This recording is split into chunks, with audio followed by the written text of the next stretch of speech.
وهدى ورحمة للمؤمنين۔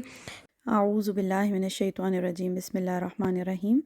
آیت نمبر 62۔ ان آیات کا جو شان نزول ہے جس میں وہ واقعہ بیان ہوتا ہے منافق کا، تو وہ تو ہم نے کل پڑھا، اس کو آپ نے ذہن میں رکھنا ہے تو یہ آیات سمجھ میں آ جائیں گی۔ لیکن ان آیات کا ایک عمومی معنی بھی ہے، ہم نے اس سے کیا سبق لینا ہے۔ چونکہ قرآن پاک قیامت تک کے انسانوں کے لیے ہدایت ہے، کسی خاص قوم کے لیے نہیں آیا، تو ہمیں بھی اس سے بہت سارے سبق جو ہیں وہ ملتے ہیں ان آیات سے، تو اس پہ بھی ہم نے غور و فکر آج کرنا ہے۔ اس آیت میں اللہ کہہ رہے ہیں فَكَيْفَ إِذَا أَصَابَتْهُم مُّصِيبَةٌ، تو کس طرح جب پہنچتی ہے ان کو کوئی مصیبت۔ کیا مصیبت ان کو پہنچی؟ جب وہ لوگ نبی صلی اللہ علیہ وسلم سے معاملے کا فیصلہ کروانے کے باوجود جو ہے حضرت عمر رضی اللہ عنہ کے پاس لے گئے تو ان کو کیا مصیبت پہنچی؟ حضرت عمر رضی اللہ عنہ نے اس کی گردن اڑا دی، اس منافق کی۔ یہ جو مصیبت ان کے اوپر پہنچی، اللہ کہتے ہیں بما قدمت ایدیہم، بوجہ اس کے کہ جو آگے بھیجا ان کے اپنے ہاتھوں نے، یہ ان کی اپنی نیت کی خرابی تھی کہ وہ نبی صلی اللہ علیہ وسلم کے فیصلے پر مطمئن نہیں ہوا منافق، اور وہ اس معاملے کو لے کر حضرت عمر کے پاس چلا گیا۔ تو اللہ کہتے ہیں جو مصیبت ان پر پہنچی، یعنی جو اس کا قتل کر دیا حضرت عمر نے، وہ کیوں پہنچی؟ ان کے اپنے ہی ہاتھوں کی وجہ سے، اپنی ہی نیت کی خرابی کی وجہ سے۔ ثم جاءوک یحلفون باللہ، پھر آ جاتے ہیں تیرے پاس قسمیں کھاتے ہیں۔ جب یہ معاملہ ہو گیا تو جو اس کے رشتہ دار تھے منافق کے، وہ روتے پیٹتے، ایک ہنگامہ کھڑا ہو گیا مدینہ میں، وہ لوگ آ گئے قسمیں کھانے لگے نبی صلی اللہ علیہ وسلم کے پاس آ کے۔ کیا قسمیں کھانے لگے؟ ان اردنا الا احسانا و توفیقا، کہ نہیں بخدا ہم نے ارادہ نہیں کیا تھا مگر احسان کا اور باہم موافقت کا۔ یعنی وہ یہ قسمیں کھانے لگے کہ ہم یہ نہیں چاہتے تھے، ہم تو حضرت عمر کے پاس اس لیے گئے تھے کہ ہم احسان اور باہمی موافقت چاہتے تھے، ہم یہ چاہتے تھے کہ دونوں فریقین میں کسی بھی طرح سے کوئی موافقت پیدا ہو جائے اور احسان کا معاملہ ہو جائے، اس لیے ہم حضرت عمر کے پاس لے کر گئے تھے۔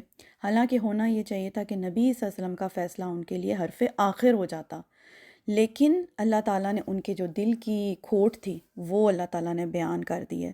تو یہاں سے ان آیات سے ہمیں اپنے لیے کیا سبق ملتا ہے؟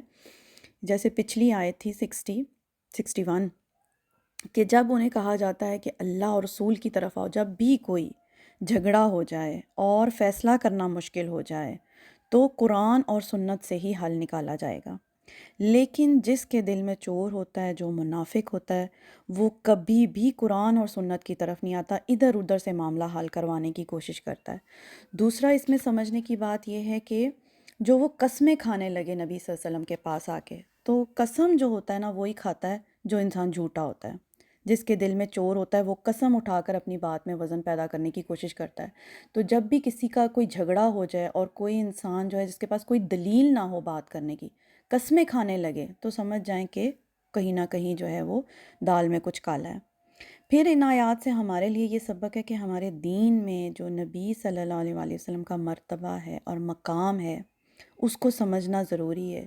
یعنی ہمارا پورا دین تو کتاب کی شکل میں نازل ہوا ہے، قرآن کی شکل میں، وہ سارا کا سارا نبی صلی اللہ علیہ وسلم نے سکھایا ہے، پڑھایا ہے، عمل کر کے دکھایا ہے، اور انسانوں میں سے نبی صلی اللہ علیہ وسلم سے اوپر کسی کا مقام نہیں ہے۔ جہاں کسی بھی معاملے میں ہمیں کوئی حدیث مل جائے، سنت کا علم ہو جائے، تو پھر اس کے بعد ہم کسی اور سے فتویٰ لینے چل پڑیں تو سیدھی سیدھی منافقت ہے، جیسا کہ اس واقعے میں ہوا۔ بعض دفعہ ہوتا یہ ہے کہ کوئی بھی اللہ کا حکم ہوتا ہے، ہم اس کو ماننا نہیں چاہ رہے ہوتے، اسی لیے ہم کبھی کسی ایک عالم سے پوچھتے ہیں، کبھی کسی دوسرے عالم سے پوچھتے ہیں کہ کہیں سے کوئی ہمیں ہماری مرضی کا فتویٰ دے دے۔ بہت سے احکامات ہمارے دین کے ایسے ہیں کہ مکمل قرآن سے نہیں سمجھ سکتے ہم لوگ، اس کے لیے سنت کا پتہ کرنا بہت ضروری ہے، حدیث کا پڑھنا بے حد ضروری ہے۔ اور جس کی نیت کام کرنے کی ہوتی ہے وہ حدیث کو پڑھ کر جان کر اس کام کو کر لیتا ہے، اس کے لیے اتنا ہی کافی ہوتا ہے کہ نبی صلی اللہ علیہ وسلم ایسا کیا کرتے تھے۔ یعنی بہت ایزی ہے ان تمام آیات کو سمجھنا۔ اپنے دین کو سمجھنا ہے تو قرآن کو پڑھیں، اور قرآن نہیں سمجھ میں آ رہا ہے تو قرآن کو سمجھنے کے لیے حدیث کو پڑھیں۔ دین پر عمل کے لیے سیرت اور سنت رسول صلی اللہ علیہ وآلہ وسلم کا مطالعہ کریں. یہ ٹوٹل سلیبس ہے، یعنی آخرت میں کامیابی کا یہی سلیبس ہے. اور قرآن اور حدیث کو سمجھنے کے لیے اور ان کو آسان کرنے کے لیے استاد کو ڈھونڈیں. جو استاد اس سلیبس کو سمجھا سکتا ہے وہی آپ کا اصل استاد ہے. اور کہیں پر بھی اگر دین پڑھنے کے باوجود، کسی بھی دینی انسٹیٹیوٹ میں، کسی بھی مدرسے سے پڑھنے کے باوجود اگر قرآن اور حدیث سے آپ کی دوری ہے اور وہ نہیں سمجھ میں آ رہا، تو اس مدرسے کو آپ چھوڑ دیں، اس استاد کو آپ چھوڑ دیں، وہ صحیح استاد نہیں ہے. یہی کرائٹیریا ہے. اور ان آیات میں منافقت کی سیدھی سیدھی نشانیاں بتائی جا رہی ہیں. اللہ تعالیٰ سے دعا ہے کہ اللہ تعالیٰ ہمیں صحیح راستہ انتخاب کرنے کی توفیق عطا فرمائے. آمین ثم آمین. سبحانک اللہم و بحمدک اشہد ان لا الہ الا انت استغفرک و اتوب الیک.